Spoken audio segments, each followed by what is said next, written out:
I want to set the stage for this one because Lapras in Generation 1 is a Pokemon that experiences a unique problem, at least in my opinion. It has a fantastic move pool, decent stats, and a terrible growth rate. These three factors fuse together to make you want to squeeze through the game on minimum battles because you have such fantastic coverage. However, your mediocre stats don't quite allow that to be possible, forcing Lapras to do a bunch of additional training. However, that doesn't really pay off in terms of a real-time result because with the slow growth rate, Lapras takes forever to level up. I anticipate that today, trying to beat FireRed using only Lapras, I'm going to experience a similar phenomenon. In Pokemon Yellow, it tends to show up in the later stages of the game, with Lapras not having many issues earlier on, and that's probably going to be the case. It might even turn out that Lapras doesn't struggle at all beating the champion the first time around, and then really suffers against the League Round 2. We're going to have to wait and see though. For now, let's go through everything that makes Lapras a Pokemon. Base stats: Lapras has 130 HP, 85 attack and special attack, 80 defense, 60 speed, and 95 special defense. So it's a balanced attacker, which is good, especially against psychic types, which I would like to hit with physical moves. I'm not going to have problems with that today. And Lapras actually gets a decent physical option fairly early on. It starts with Water Gun,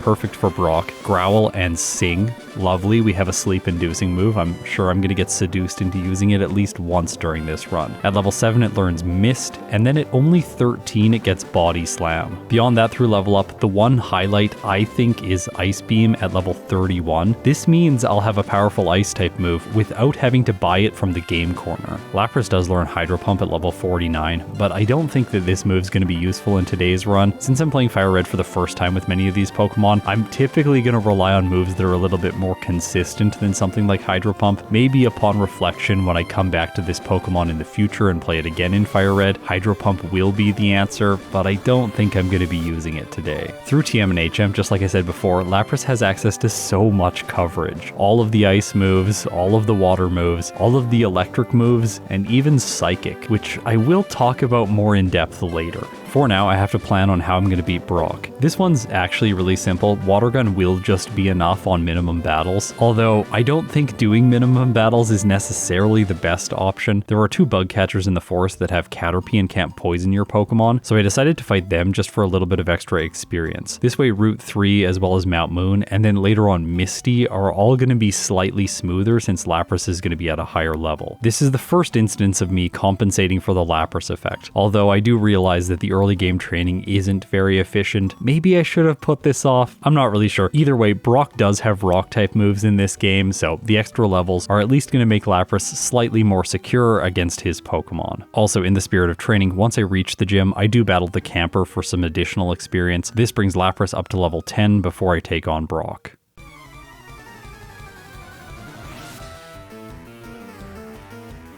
Geodude's first, one shot with Water Gun. I actually got a critical hit there, but I still think I would have knocked it out. Onix is next. It just goes for Tackle instead of using Rock Tomb. I guess this is actually an advantage of Lapras with the slow growth rate and lowish speed. It isn't faster than the Onix, so Brock's Pokemon doesn't see that it needs to speed control us with the powerful Rock type move. Instead, it's just going for Tackle or Bind, giving us time to knock it out. By the way, both of his Pokemon were guaranteed one-hits. I checked the damage range in post. We definitely could have done this at a lower level. If I remove the 3 optional trainers that I had from my root file, then Geodude is still a one-hit and Lapras has a 59% chance to knock the Onix out in one shot as well. But knowing the speed interaction between Lapras and Rock Tomb, I don't think that fighting Brock at the lower level is necessarily risky. He's not going to attack you, and even if he did, Rock Tomb only does between 41 and 49% damage to a level 8 Lapras. If he doesn't see the KO, then he's not going to go for the move that speed controls. I'm going to continue reflecting on my early game training along Route 3. For example, the first bug catcher, Colton, has 3 Pokemon. All of them are still 2 shots even though Lapras is at a higher level. If I remove the trainers from the early game, then these Pokemon are still 2 shots. None of them go to the 3-hit range. Because of that, the training that I did in Viridian Forest isn't actually helping me save any time. When I go back and do this run again, or if you do this run at home, I would really recommend fighting Brock on minimum battles. Although doing the extra training training does give me one advantage because by the end of Route 3, Lapras levels up to 13 and learns Body Slam. So now it has more reliable physical damage that it can use throughout Mount Moon if you want to put in some extra training. And the reason to do this is in preparation for Misty. When I get to Cerulean City, it would be really nice to battle her first so that I can defeat her, earn myself the Water Pulse TM, and then use it throughout the entirety of Route 24 and 25, speeding up progress in both of those locations where mandatory trainers are at a high density. Because I had done some training in Viridian Forest, which pushed my level slightly higher, I didn't do extensive training inside of Mount Moon. Fighting Hiker Marcos obviously makes sense since his Pokemon are all one-shots and he has 3 of them, giving me good experience. After that, I battle the 2 mandatory trainers at the end of the cave, leveling Lapras up to 15 over a damage rounding threshold before I head into Cerulean City. With Body Slam and Sing on my side, I think that Lapras is not going to have problems against Misty, and it's one of the reasons I didn't do a ton of overtraining in Mount Moon. So let's see if I can pull this off.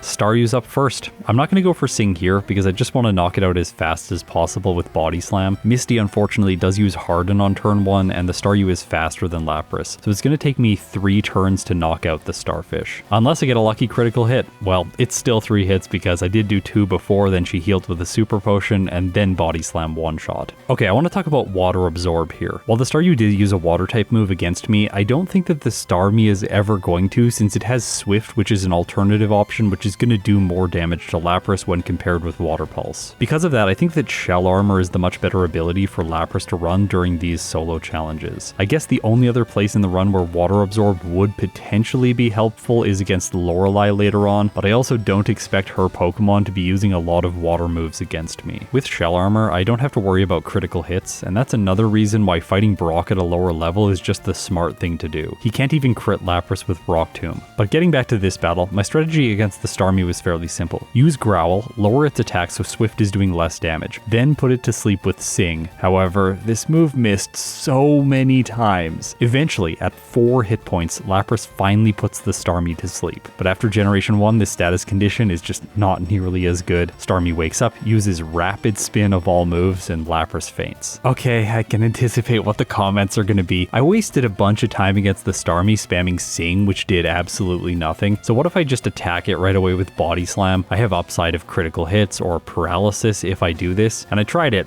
and it's just not doing very much damage to the Starmie. Plus, it can use Recover to heal, and then I'm not going to knock it out. It eventually just gets Lapras with Swift anyway. So that doesn't appear like it's the strategy. In the next battle, I reverted back to using Sing. This time, I put the Starmie to sleep fairly early on, but then it wakes up. I decided to just continue attacking with Body Slam, and I paralyzed the Starmie. As a result, it can use Recover again, which is actually bad for me, and Lapras goes down for a 3rd time. I am going to dig in here and keep fighting her. I think I'm close to winning. I just need to get some Sing luck, and that happens in the 4th battle. Starmie goes to sleep, it continues snoozing, I do a lot of damage with Body Slam, and it only wakes up 1 turn before I knock it out with Body Slam. No time for it to go for Recover. Now I have Water Pulse, so I teach this move in the place of Growl, and then I go up against the rival. This one's also kind of problematic. The fact that Lapras learns Body Slam to cover grass types is nice, but it's not ideal. An ice type move right here would be perfect so that I could one-shot the Bulbasaur and avoid things like Sleep Powder, Vine Whip, or Leech Seed. I would also have super effective damage against the Pidgeotto, which could go for Sand Attack, but I lucked through it this time, 3-shotting with Water Pulse. Next, Bulbasaur comes in, I go for Body Slam, inflict paralysis, and do half damage, which is perfect. But then the grass type uses Sleep Powder, Lapras goes to sleep, Bulbasaur sets up Leech Seed, draining my health so that I can't knock it out on the next turn, and then it starts doing damage with Vine Whip. Also, in Generation 3, unlike in Generation 1, Leech Seed does 1/8 in damage every turn, so it's actually inflicting a lot to Lapras whenever it chips away. And as a result of all of these conditions, even though I am able to knock out the Bulbasaur, then Leech Seed finishes Lapras off when he sends in Abra. I think this is one of the only times that I have actually lost when the Abra is out in the battle. I can't remember another time when this has happened. In the next battle, I get luckier, and that's really what this fight requires. I don't think grinding to a higher level makes much sense here since I'm already doing half damage to the Bulbasaur, and it's going to take way too many levels in order to one-shot it. That doesn't make any sense. But I did have the question, does my early game training impact my damage ranges here? And the answer is surprisingly no. Even if Lapras was level 16, it would still have the exact same chance to two-shot the Bulbasaur, which is not a guarantee, and that's what I had been lulled into thinking during these fights. Since both times I fought the grass type, I was able to two-shot, but my chance for that is only 55.7%. This is the first time that the numbers are telling me that Lapras is starting to fall slightly behind on the level curve. It could have had significant problems and delays here, after the delays that it just had against Misty. On a second playthrough, it might make sense to be as safe as possible to train to level 18 before fighting this rival to ensure that you get the two-shot against the Bulbasaur. I think this is a really good example of the Lapras effect. It needs slow training in order to achieve consistent results. Here, I went for the inconsistent options. I had a bunch of resets to Misty and one reset to the rival. But sometimes playing risky is the right choice, and in this case, it works out for me against the rival on my second attempt.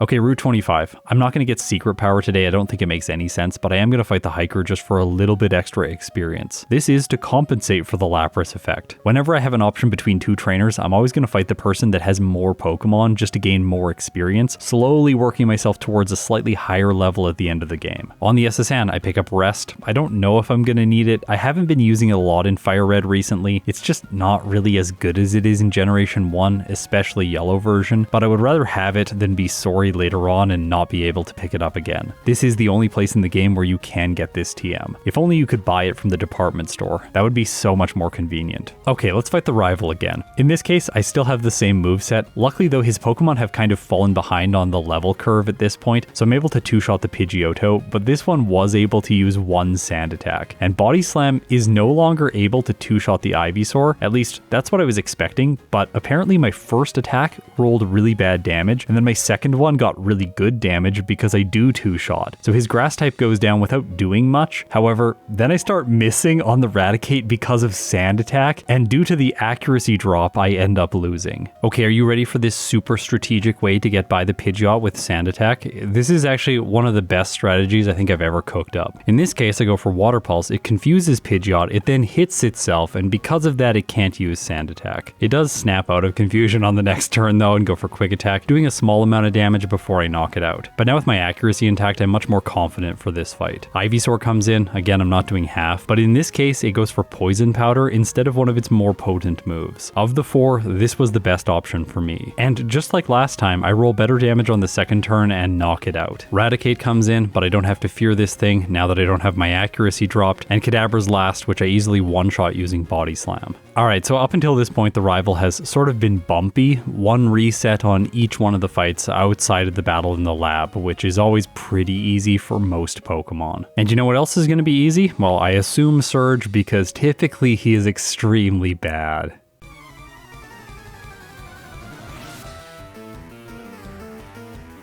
Voltorb's first, and it's faster than Lapras, plus Water Pulse isn't able to one-shot. Because of this, Voltorb is able to hit with both Sonic Boom as well as Shockwave before it goes down, doing more than 1/3 to Lapras. Not a great scenario. I am holding the Cherry Berry, so I can use Body Slam against the Pikachu without fearing paralysis from Static. I'm able to one-shot, and I don't activate Static, leaving my Cherry Berry for the Raichu. What does this Pokemon love to do? Well, it loves to set up with Double Team over and over again. But turn 1, I paralyze using Body Slam, so Surge doesn't attack on the next turn, instead prioritizing a full heal. Lapras hits another Body Slam, and despite the first one doing what looked like less than half, the next one has enough damage to knock out his ace. Okay, we're going to do a major time skip here. There's a lot of trainers in Rock Tunnel, all of which are just really easy to defeat with my current set. So we're going to skip by all of that into the Rocket Hideout in the mid-game. This is where I want to talk about Psychic, one of Lapras's coverage moves. In Kanto games, this tends to be one of the best coverage moves available. There are so many poison types, and being able to knock them out with super effective damage speeds up both story progression as well as training for most Pokemon. Now, I'm not proud to admit this, but once I arrived arrived in the mid-game, I just didn't remember that Lapras learned Psychic, so I didn't pick it up right away. That's the reason I don't have it on my set for the Rocket Hideout. It is helpful here against a bunch of poison types, and currently Sing and Water Gun are both just dead weight. So I could have easily had Psychic for this portion of the game, but I think there is another reason why holding off on teaching this move might also make sense, because it is useful against both Bruno and Agatha later into the run. Plus, Lapras doesn't really struggle against Giovanni with its current moves. Water Pulse easily dispatches both Onyx and Rhyhorn, and then I can use Body Slam for Kangaskhan. After that, I talk to some old lady and she gives me some tea. Then I could have gone to Saffron City and picked up Psychic, but I'm still forgetting this move. Instead, I teach the Shockwave TM, which is not really a great move, but I was teaching this in anticipation of the next battle against the rival where he does have a Gyarados. Plus, I now have super effective damage against the Pidgeotto at the beginning of the battle. It is enough to one-shot, so I avoid Sand Attack effectively with this move. Next, Ivysaur comes in. It's a bit of a pain I still don't have an Ice type move, but that's okay because Body Slam is confidently two-shotting in this case. Ivysaur goes for Razor Leaf. It could have gone for Sleep Powder, which would have been much worse, and then I two-shot. Gyarados comes in, Shockwave one-shots, this levels Lapras up to 31, and then I teach Ice Beam in the place of Sing. So I could have had Psychic in the place of Shockwave, but right now Shockwave actually has more utilities, specifically in this battle, which is surprising, because typically it's not that good of a move in Pokemon FireRed. At least that's what I've been finding in these first playthroughs. After finishing off Pokemon Tower, I go to Cycling Road and do some additional training. All of this would have been faster with Psychic in the place of Shockwave, but with Ice Beam it's all pretty fast anyway.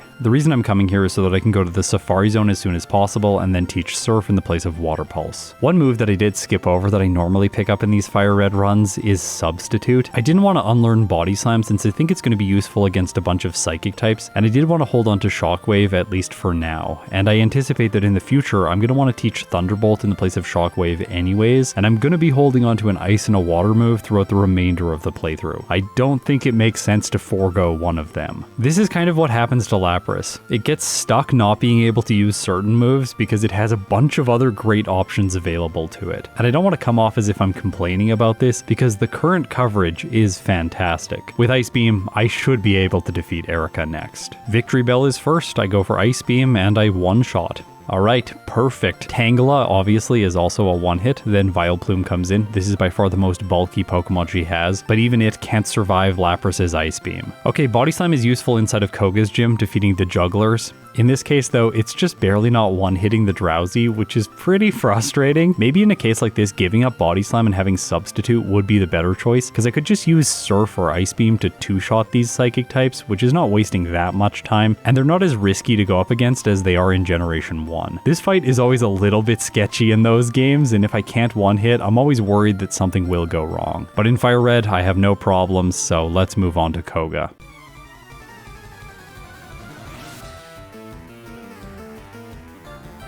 Coughing is first, Ice Beam one-shots. Next, Muck comes in, and I get a little bit lucky here. Number one, my damage range is not enough to do more than half, or enough to put it into Hyper Potion range after a second hit. And on my second turn attacking, I freeze it, so it's unable to use more moves like Minimize, increasing its evasion. Because of that, I'm able to hit on the next turn and knock it out. With Muck defeated, Koga's best Pokemon is gone. I one-shot the following Coughing, and then only Wheezing is left. But it doesn't have Self-Destruct like it does in Generation 1, so that's that. Koga was really simple. But you know who has the potential to not be simple? Blaine. He's a fire type specialist, and Lapras as a water ice type does take neutral damage from his same type moves. Also, I have no way to set up against his Pokemon. I haven't taught Substitute because of the move pool constraints I've mentioned up until this point, and because of my slow growth rate, I'm starting to become under-leveled. This was the first moment while I was playing where I really felt the Lapras effect. I don't think I'm going to be able to beat him, but just because I have Surf, which is a water type move, I wanted to try right away. So let's see if this is possible.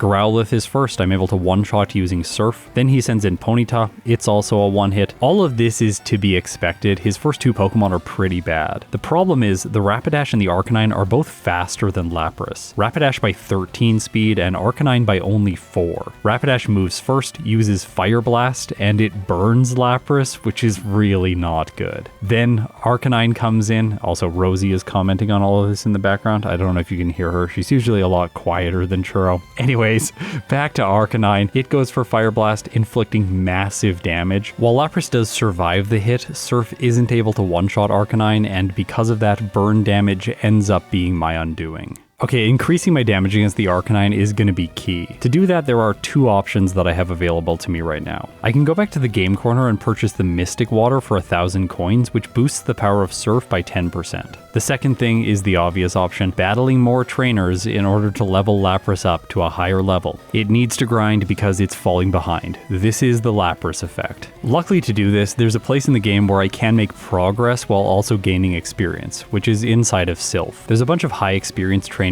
here that I can battle right now, like this scientist that has 5 Pokemon. Defeating all of the good trainers here levels Lapras up to 43 over another damage rounding threshold. But I didn't want to go back and fight Blaine right away since I think I might be able to beat the rival. Although there is some risk involved with doing this fight right now, since this is the last time in the run that his grass type starter Venusaur is going to be problematic. After this battle, it becomes completely incompetent. Pidgeot's first. It's not going to be able to do anything because I have Ice Beam. Then Venusaur comes in. By the way, this is how much damage its Razor Leaf does. Not nearly enough to knock me out, and my Ice Beam almost one-shot, so I can just 2-hit and then move on with the rest of the team. I was a bit surprised when Shockwave did not one-shot the Gyarados, so it is able to attack, but it only chooses Bite, not doing very much. Then Surf one-hits Growlithe, and I move on to the Alakazam. I was hit by 2 Intimidates during this fight, so Body Slam is not a great option here, but I do still go for it, and Alakazam is so physically frail that the normal type move still gets the 2-shot. Rival defeated. This exposes me to more experience. 1 mandatory grunt, and then Giovanni, who is basically just a grunt in this case. His team is so bad against Lapras. All of this experience gets Lapras to 45 over another damage rounding threshold, which I think is going to make the difference in combination with the Mystic Water against Blaine. Rapidash is still faster, but this doesn't matter that much since I'm one-shotting it, and this time around it doesn't burn. Then Arcanine comes in, but now Lapras is faster. I go for Surf. It doesn't do enough damage, but I still just survive the Fire Blast, although it burns me. Okay, that's not great. Blaine starts using a Hyper Potion here, healing the Arcanine. I wasn't sure if he was going to continue healing. I don't know how many items he has. Because of that, I was a little bit worried about the passive damage Burn is going to deal on every turn. However, my next attack just rolls better damage and Arcanine goes down to 1 hit. So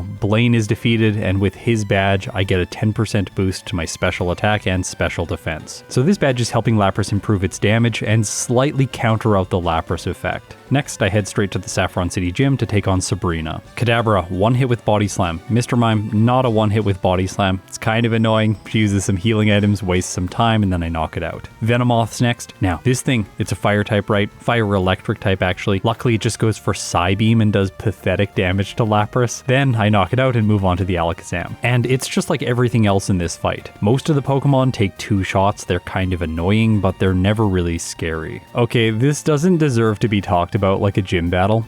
Giovanni's Pokemon are terrible, and I one-shot all of them using Surf. This is a clean sweep, that's it. I went back to the game corner and picked up the Thunderbolt TM, but I didn't want to teach it right before the rival. I'm not sure why, since it's also useful against Lorelei. I think in general I just have a bad habit of holding onto TMs too long until I absolutely need them, and I've lost a couple times, instead of just thinking slightly ahead and going, yeah, obviously Thunderbolt's going to be good, teach it in the place of Shockwave. The reason this bad habit has formed is because in FireRed you never really get enough money to buy more than 2 of the TMs from the game corner in regular playthroughs. Because of that, these are a very limited resource, and I don't want to have to reteach Thunderbolt later on, because that will completely destroy my time. So for now, I tried to fight the rival with only Shockwave. Ice Beam's enough to knock out the Pidgeot in 1 hit, and Surf takes care of Rhyhorn. Venusaur's next. Ice Beam here. Remember how I said the Venusaur is not really a threat after the last battle? Well, That's true here. Look at its moves. Razor Leaf, Sweet Scent, Growth, and Synthesis. A lot of the time, it just goes for Growth on turn 1, and then you knock it out in 2 turns. The issue here is that Venusaur is faster than Lapras, which wasn't something I was anticipating. It's very rare for the Venusaur to outspeed your Pokemon. In this case though, while it does hit with Razor Leaf, it doesn't do enough damage to knock me out. Gyarados is next. Shockwave isn't able to one-shot.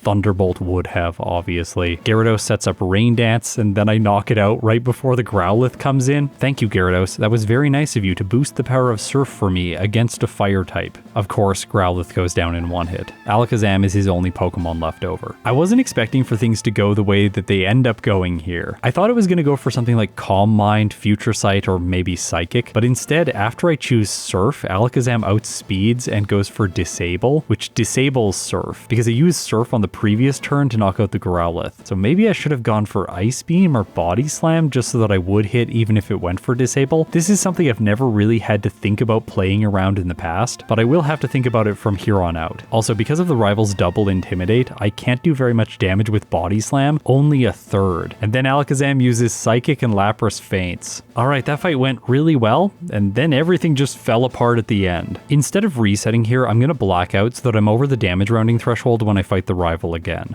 This time I have Thunderbolt to ensure that I can one-shot the Gyarados just so it doesn't do anything, but I'm still around the same health for the Alakazam at the end of the fight. And it's not good. Body Slam can't do much damage. I didn't want to use Surf because of Disable. And then I get hit by really bad luck. Body Slam paralyzes Alakazam and its ability is Synchronize, so Lapras becomes paralyzed, and because of that I'm unable to attack on the next turn and I lose. Okay, the Lapras effect. It's happening. We have got to that point in the game where we're just not quite leveled up enough. I typically don't like using my rare candies in FireRed before I get to Lorelei, but I think in the case of Lapras, I'm going to use them now, going from level 50 up to level 60 before fighting the rival again. I'm not going to hype this one up. 10 levels makes a massive difference. It's so easy now. The fact that I'm one-shotting the Venusaur means I take no damage from Razor Leaf, so by the time I make it to the Alakazam, I still have full health. I go for Body Slam. Even in this case, it has to 3-shot, which is annoying, and Synchronize activates, but Alakazam loses a turn because of paralysis, plus the Alakazam just goes for Disable, doing absolutely nothing, and then I knock it out. Okay, so we've burned the majority of our rare candies. We're going to pick up one more inside of Victory Road, but now I have to make the choice. Do I fight more trainers here to level Lapras up? Because starting the Elite Four at level 60 is not the ideal level. In a lot of these runs in FireRed, I'm going into them around 65 to 70, quite a bit higher than Lapras is right now, and that makes me worried of the Lapras effect. So I decided to play conservatively and spend some time here fighting trainers. I fight 4 cool trainers, this one, this one, this one, and this one, and then finally Juggler Nelson right before heading to the Elite Four. I fought one wild Pokemon to level up over the next damage rounding threshold at level 63 before taking on the Elite Four.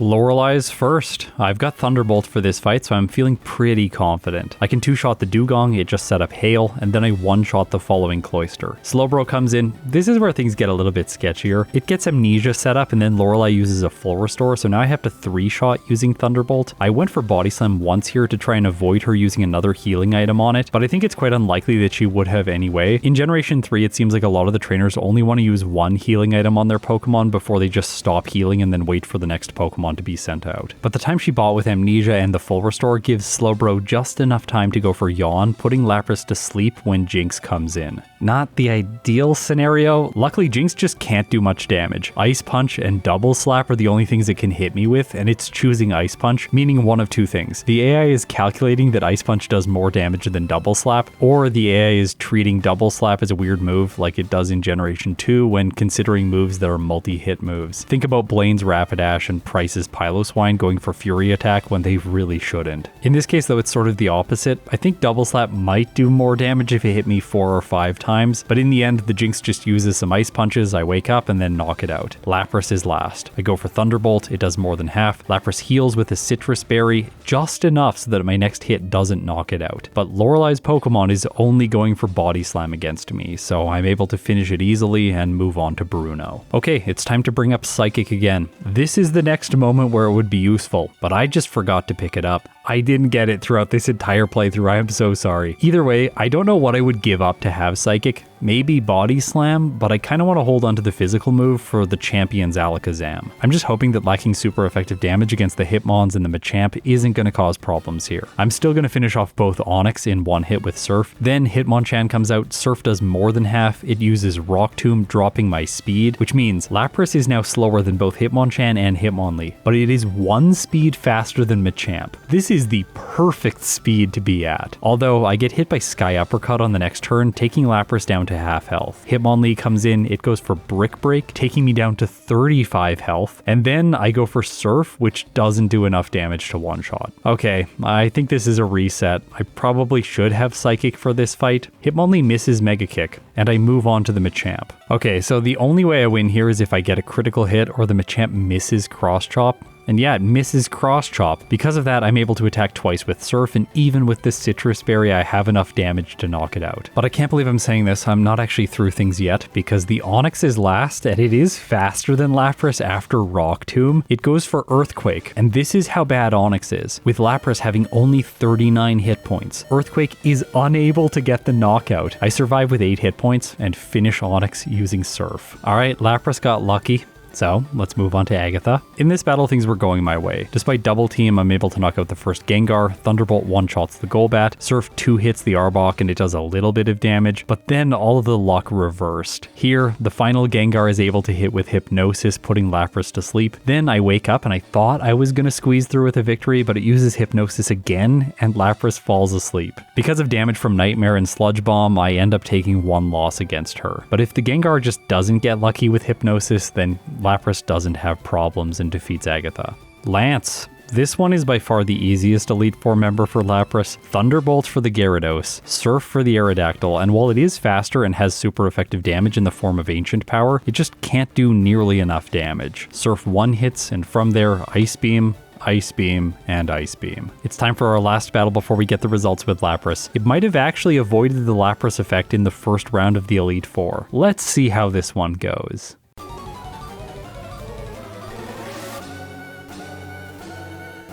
Pidgeot's first Ice Beam one-shots as we would expect, and then he sends in Rhydon. Because it's a rock type, he thinks it's super effective. This is a terrible move, obviously Surf just 1 hits. Venusaur comes in next. Ice Beam doesn't do enough to one-shot, but it does almost enough. I think I might be able to get the roll if I get lucky, but still, the Venusaur is just pathetic. It's either going to use Solar Beam to try and do damage to us, or it's going to set up with Sunny Day, both of which don't matter since I've got it into a healing loop now and eventually I just knock it out. This is why I always say that the Venusaur team is by far the rival's worst team. Now, he does have double Intimidate. That could be annoying, but he sends in the Alakazam first before Gyarados and Arcanine, which is perfect for me. I'm able to use Body Slam and knock it out over 2 turns. However, it did hit with 2 Psychics along the way, and one of them lowered my special defense, leaving me slightly exposed. Now, the Gyarados that's next is not going to be a problem. Obviously, I have Thunderbolt, and it's going to one-shot. But look at Arcanine's speed, 139. Lapras has 135 speed. This is the thing with Lapras. Its stats are always just slightly not good enough. So with the Arcanine outspeeding, it's going to be able to use Flamethrower, and with 1 stage lower special defense, I don't think Lapras is going to survive. And even if I do survive, is it possible that Surf can one-shot Arcanine? I'm honestly not sure. We're really close in levels. Lapras is only 5 above the Arcanine right now. So, moment of truth, do I survive the Flamethrower? The answer is yes, with 55 hit points, but I will not get another attack. I go for Surf, and it does enough. Arcanine goes down, and as a result, Lapras beats the game, with a time of 1 hour, 2 minutes, and 40 seconds. It had 9 faults, consisting of 8 resets and 1 blackout, finished the game at level 66, with a game time of 3 hours and 44 minutes. Okay, this is a result that I'm actually really happy with, and it makes me very scared for what's coming in the post-game, because I have not yet experienced the Lapras effect, and I know that it's going to make me suffer in today's playthrough. I would be truly surprised if it doesn't, so let's see how the post game goes. First of all, Body Slam hasn't really been that useful, so I'm immediately going to switch it out for Substitute before I take on the Elite Four again. I didn't expect to have any bumps against Lorelei. I still have Thunderbolt, it's going to be really good against her team, and the first Dugong loves to set up double team without doing anything. I figured this was kind of going to give me a free win,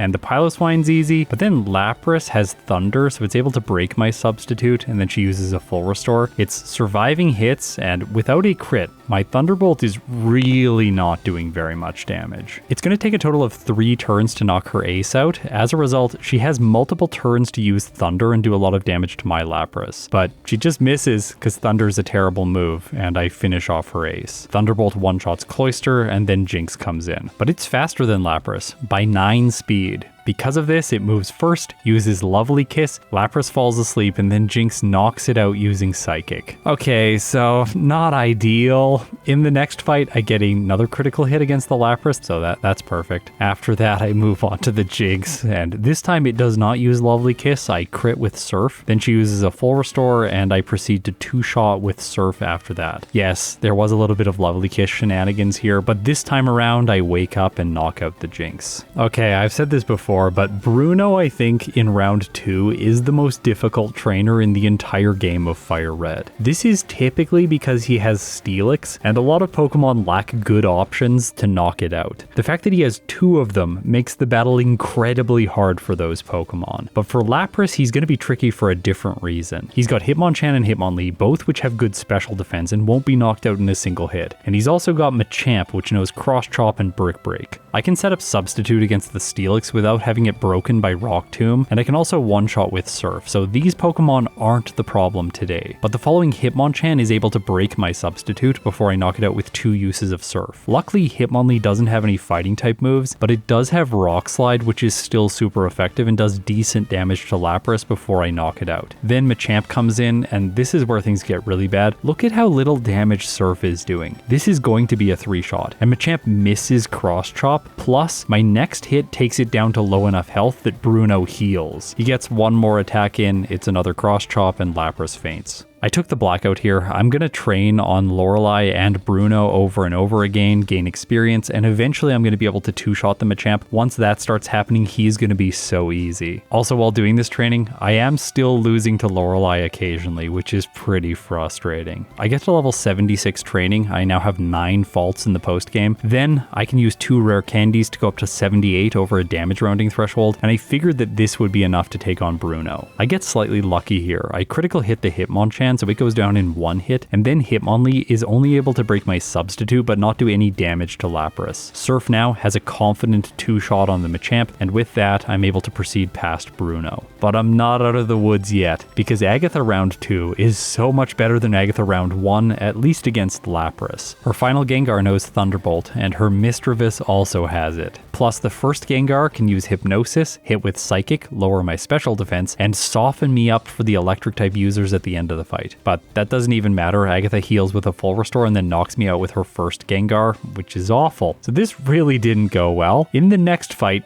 things do go slightly better. Number 1, Misdreavus cannot break my Substitute when it uses Thunderbolt, which I found really surprising. Following that, after knocking out the Arbok, which is really simple, the final Gengar comes in. And I was so relieved here that my damage range with Surf is enough to 2-shot. Because of that, my Substitute tanks the Thunderbolt, and while the Gengar is faster than Lapras and can attack again, I can survive the Thunderbolt and knock it out. The Crobat at the end of the fight is simple to clean up using Ice Beam. Lance in round 2, for Lapras at least, is more difficult. The Gyarados is usually free because of Substitute in combination with Thunderbolt, but from there things get complicated. Aerodactyl's able to do a lot of damage using Ancient Power, and then, while I do one-shot both of the Dragonites, the Kingdra at the end of the battle is not a 2-shot. Because of this, he's able to heal and attack with Hyper Beam. This leaves Lapras on 2 hit points. But because it has to recharge, I would have attacked twice, and in this case I did better damage the second time around and I'm able to 2-shot. Okay, that felt really lucky. Hopefully the champion is going to be smooth sailing, because Lapras has already taken way longer than I would have liked to during this post game.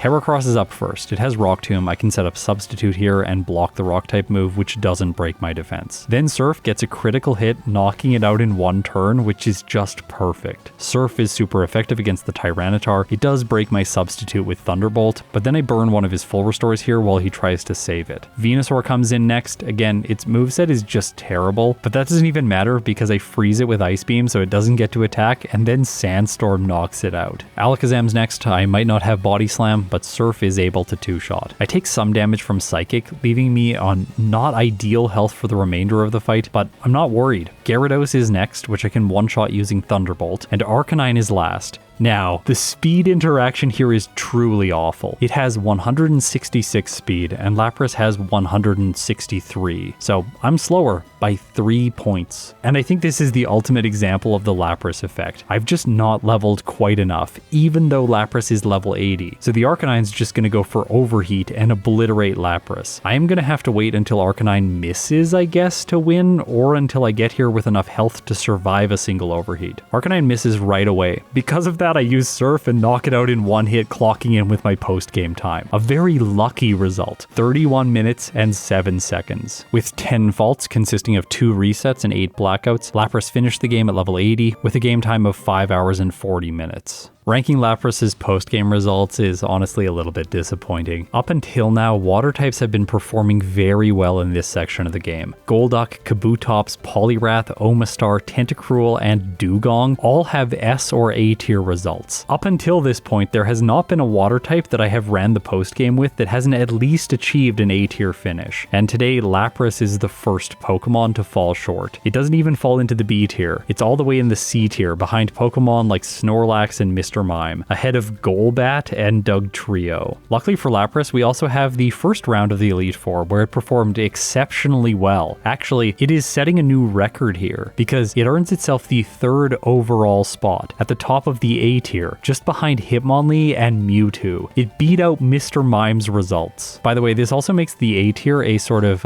non-setup sandwich, because Lapras and Gengar both are the only 2 Pokemon in that tier list that did not need a setup move. Mr. Mime and Clefable had Calm Mind, and Hitmontop and Hitmonchan both had Bulk Up. Also, Lapras is now the top-ranked Pokemon that does not use a setup move during its playthrough. And I think because of this, it definitely defied the Lapras effect in its first playthrough. These results are really exceptional. It only started to fall short when we included the post-game section, which makes me worried about playing it again when I stop the timer only after the 2nd round of the Elite Four. I think Lapras will perform overall worse in that format. It's not going to get the chance to outperform Pokemon that do get setup moves like Mewtwo, Hitmonlee, and Mr. Mime. But that's a story for another time. If you support me on Patreon or through YouTube memberships, thank you so much. It means the world to me. Now, if you've made it this far, you're incredible. I'll see you in my next video.